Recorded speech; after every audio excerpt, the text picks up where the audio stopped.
हम कण कण में हैं, हम में, तुम में, ये पूरे जगत में, ये पूरे विश्व में। यहाँ पर लिखा हुआ है कि तेन परमात्मा परमात्मना जगत व्याप्त अनुशासित जासित। कहता है कि परम पिता परमेश्वर इस जगत के हर चीज में विराजमान है, उपस्थित है ना। यानी कि हम में, तुम में, यहाँ पर जितना चीज दिख रहा है सब चीज। कहता है कि स एव सर्वसाम तपसाम परम लक्ष्यम अस्मिन् पाठे परमात्मनाम उपनिषदाम पदात्मका पंच मंत्र संकलिता संति। कहता है कि इस चैप्टर में पूरे 5 श्लोक हैं। कितने श्लोक हैं?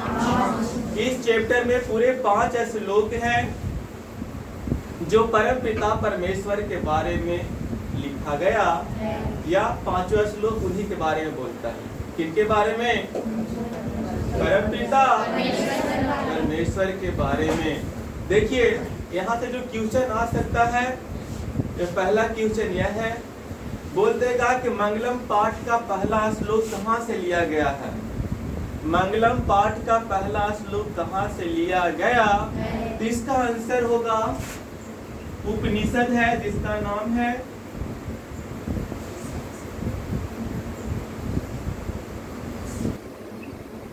ईशावास उपनिषद। पहला श्लोक कहाँ से लिया गया है? ईशावास उपनिषद से। कहाँ से? इसको याद रखना है, चैत्रा के बोलिए, ईशावास उपनिषद से। कहता है कि हिरण्मयेन पात्रेण सत्स्यापीतं मुखम तत्वं पुष्ण प्रावीणु सत्य धर्माय दृष्टते।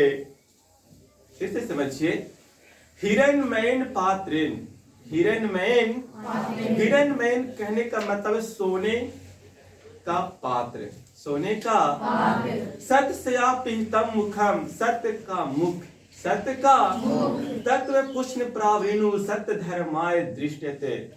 इस श्लोक का मतलब यह है कि जो सत्य का जो मुख है वह सोने के पात्र से ढका हुआ। फिर से याद कीजिए, जो सत्य का मुख है, सत्य का जो मुंह है वह सोने के पात्र से ढका हुआ, और हमें सत्य धर्म की प्राप्ति के लिए, उस चीज को देखने के लिए हमें इस आवरण को हटाना पड़ेगा। क्या करना पड़ेगा? फिर से समझिए, हिरण्मयेन पात्रेण सत्स्यापीतं मुखम तत्वं पुष्ण प्रावीणु सत्य धर्माय दृष्टते। कहता है कि जो सत्य का मुख है, सत्य का वह सोने के पात्र से ढका हुआ है। किससे ढका हुआ है? सोने के पात्र से ढका हुआ है। और यह सत्य के दर्शन करने के लिए, सत्य की प्राप्ति करने के लिए हमें इस आवरण को हटाना पड़ेगा। क्या करना पड़ेगा? हटाना पड़ेगा। याद हुआ श्लोक? अरे हाँ है ना। अब कोई पूछेगा तो बता सकते हैं क्या बोलना है? कि सोने नहीं, जो सत्य का मुख है वह सोने के पात्र से ढका हुआ, और इस सत्य की प्राप्ति के लिए हमें इस आवरण को हटाना पड़ेगा। ये हमारा पहला श्लोक का अर्थ है। ये हमारा पहला श्लोक का दूसरा श्लोक है, यह लिया गया कंठ उपनिषद से। दूसरा श्लोक कहाँ से लिया गया है? कंठ है ना। दूसरा उपनिषद कहाँ से लिया गया है? अरे कहाँ से? दूसरा श्लोक कहाँ से लिया गया है? कंठ। कहता है कि अनोर अनियान महतो महियान। इसको समझिए, बहुत वीवीआई है। कहता है कि अनोर अनियान महतो महियान। अनोर अनियान का मतलब होता है छोटा से छोटा, सूक्ष्म से सूक्ष्म, छोटा से सूक्ष्म से, और महतो महियान का मतलब होता है कि महान से भी महान, महान से भी महान। फिर से याद कीजिए, अनोर अनियान महतो महियान। इस पहला लाइन का मतलब है कि छोटा से छोटा और महान से भी महान। महान से भी आत्मस्य मतलब कि आत्मा, जंतो निहितो गुहायाम कहता है कि यह छोटा से छोटा आत्मा और यह महान से महान आत्मा यह जंतुओं के हृदय रूपी गुफा में निवास करता। अरे कहाँ निवास करता है? जंतुओं के हृदय रूपी गुफा में निवास करता। कौन जी? आत्मा। कहता है कि तम कर्तु पश्यति वित्त शोको धातु प्रसादी नमामि मात्मन। और क्या कहता है जी कि सिर्फ इस चीज का दर्शन कर लेने से लोग शोक रहित हो जाते। किस चीज का? आत्मा का। किसका जी? आत्मा का। अब आइए तीसरा। तो तीसरा जो श्लोक है वह लिया गया मुंडक उपनिषद से। कहाँ से लिया गया है? अरे तीसरा कहाँ से लिया गया है? मुंडक। खैतरा के बोलिए। मुंडक उपनिषद। तीसरा का क्या कहता है कि सत्यमेव जयते नारीनितम। तीसरा श्लोक क्या बोलता है? सत्यमेव जयते। आप लोग बहुत जगह लिखल देखे होंगे सत्यमेव जयते। इसका मतलब क्या होता है? हाँ, हमेशा सत्य की जय होती है। नारी नितम का मतलब होता है कि असत्य की नहीं, असत्य की नहीं। इस पहला लाइन का मतलब है कि हमेशा सत्य का जय होता है, असत्य का नहीं। हमेशा सत्य का जय होता है, असत्य का नहीं। समझ में आ रहा है? कहता है कि सत्येन पंथा विततो देवयाना। और क्या कहता है कि यह जो सत्य का रास्ता है वह देवताओं तक जाता है। लिखा हुआ है सत्येन मतलब सत्येन पंथा, पंथा मतलब रास्ता, विततो मतलब कि विस्तृत होता है, देवयाना मतलब कि देवताओं तक, देवताओं। फिर से समझिए, हमेशा सत्य की जय होती है, असत्य की नहीं। सत्येन पंथा विततो देवयाना। सत्य का जो रास्ता है वह देवताओं तक जाता है। एना कर्म तुष्यो हाप्त कामा यत्र तत्र सत्यस्य परम निधानम। और क्या कहता है जी कि जो सिद्धि जन है, जो महान पुरुष हैं, वह इसी सत्य के रास्ता पे चल के परम पिता परमेश्वर को पा लेते।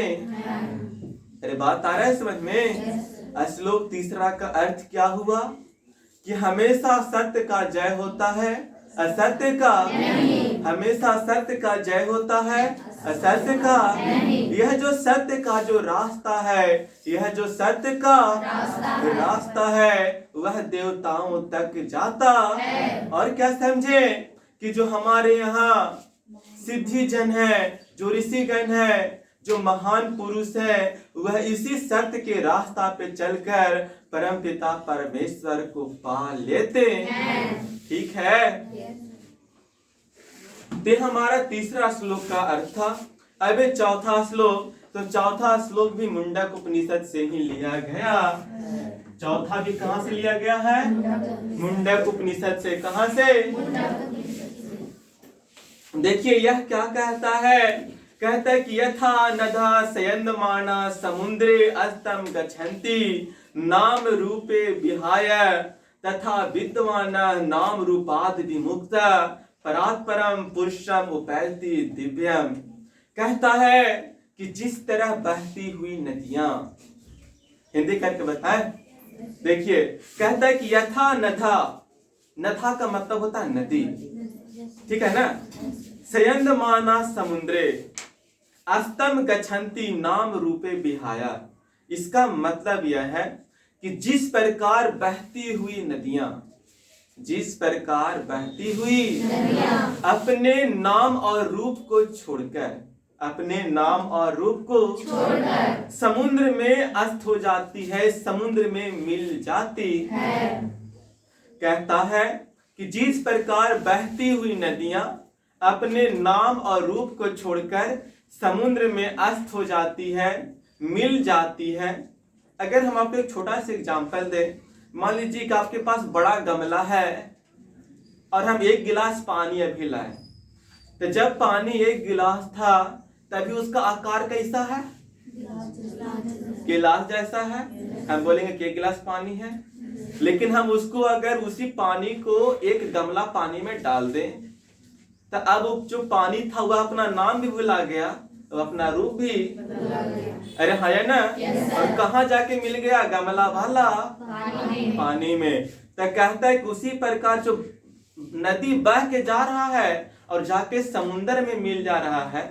कहाँ मिल जा रहा है? तो कहता है कि जिस प्रकार बहती हुई नदियां अपने नाम और रूप को छोड़कर समुद्र में अस्त हो जाती है, उसी प्रकार विद्वान लोग, कौन लोग? विद्वान लोग। उसी प्रकार विद्वान लोग अपना नाम और रूप को छोड़कर परम पिता परमेश्वर में मिल जाते हैं। कहाँ मिल जाते हैं?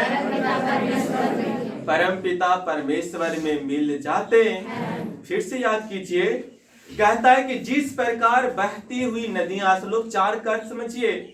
जिस प्रकार बहती हुई, जिस प्रकार बहती हुई नदियां अपने नाम और रूप को छोड़कर, अपने नाम और रूप को परम पिता परमेश्वर में, अरे नहीं गलती बुला गया ना। जिस प्रकार बहती हुई नदियां अपने नाम और रूप को छोड़कर समुद्र में मिल जाती है, उसी प्रकार विद्वान लोग अपना नाम और रूप को छोड़कर परम पिता परमेश्वर में मिल जाते हैं, है ना। एक श्लोक है कि नाम न पूछो साधु, कैसा कुछ है ना। पूछ लीजिए ज्ञान वाला। तो जो लोग विद्वान होते हैं वो अपने आप को भुला जाते हैं कि हम हैं कौन, हम हैं कौन। उनको अपन बारे में कुछ याद नहीं रहता। उनको तो सिर्फ इतना पता रहता है कि हम किस उद्देश्य से इस पृथ्वी पे जन्म लिए। ठीक है। अब इसका 5वां श्लोक,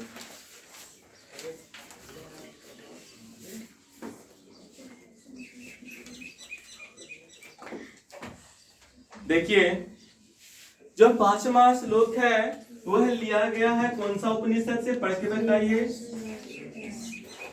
श्वेतासु है कौन सा? ये पूछता है एग्जाम में, डायरेक्ट क्वेश्चन ऑब्जेक्टिव में आएगा। ठीक है ना। डायरेक्ट ऑब्जेक्टिव में क्वेश्चन आएगा कि पहला श्लोक कहाँ से, दूसरा कहाँ से, तीसरा कहाँ से, चौथा कहाँ से और 5वां कहाँ से लिया गया। तो सारा का सारा उपनिषद से ही लिया गया है, लेकिन हर उपनिषद का अलग अलग नाम है। हर उपनिषद का अलग अलग नाम है। तो 5वां श्लोक है, यह क्या बोलता है कि वेदाह मेतम पुरुषम महांतम आदित्य वर्ण तमसः परस्तात तमेवा विदित्वाति मृत्यु मेति नाना नान्या पंथा विधते अपन्याय। कहता है कि वही लोग महान हैं जो वेद का पाठ करते हैं, जो लोग वेद का आदित्य वर्ण तमसः परस्तात, और जो भगवान सूर्य का आराधना करते हैं। ठीक है ना। ये हमने बोला श्लोक लिख रहा है। देखिए, वेदाह मेतम पुरुषम महानतम, यानी कि वेद का पाठ करने वाले मनुष्य महान होते हैं। आदित्य वर्ण, आदित्य सूर्य को कहा गया है। किसको कहा गया है?